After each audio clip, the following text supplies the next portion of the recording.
Agriculture, pharmacy common entrance test ఫలితాలు ఇటీవల విడుదలయ్యాయి.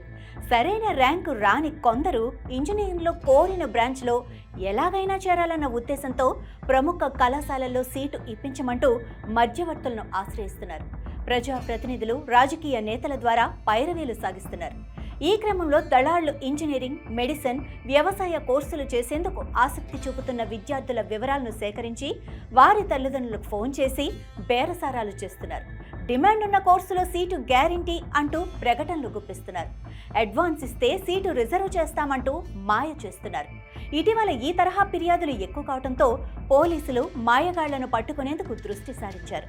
నగరానికి చెందిన ప్రైవేటు ఉద్యోగి తన కూతుర్ని ఉన్నత చదువులకు అమెరికా పంపాలనుకున్నారు. ఎంఎస్ పూర్తి చేయటమే కాకుండా కొలువిప్పించే బాధ్యత కూడా తనదేనంటూ అడ్వాన్స్గా 2,50,000 తీసుకొని జారుకున్నాడు. గతంలో మెడికల్ సీట్లు ఇప్పిస్తామంటూ ఒక ముఠా కూడా ఇలాగే ఎంబీబీఎస్ సీటుకు 50 లక్షల నుంచి 1,50,00,000 వరకు వసూలు చేసింది. అధికారులు ఈ తరహా వ్యవహారాన్ని బట్టబయలు కూడా చేశారు.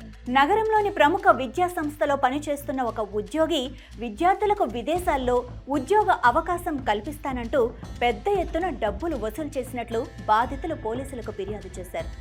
గత ఏడాది సికింద్రాబాద్కు చెందిన కన్సల్టెన్సీ విదేశాల్లో ఉద్యోగాలు ఇప్పిస్తామంటూ 100 మంది విద్యార్థుల నుంచి కోట్లు వసూలు చేసింది. యూకేలోని ఉద్యోగాల పేరిట నకిలీ కాల్ లెటర్స్ ఇచ్చి ముఖం చాటేసింది.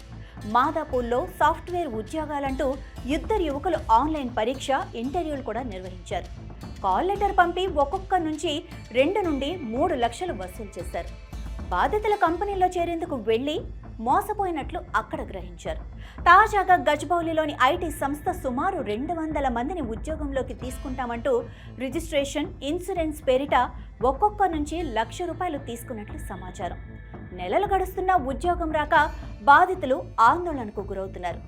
ఈ తరహా మోసాలు అనేకం నగరంలో చోటు చేసుకుంటున్నా కూడా అధికారులు పట్టనట్టు ఉండడం బాధాకరం.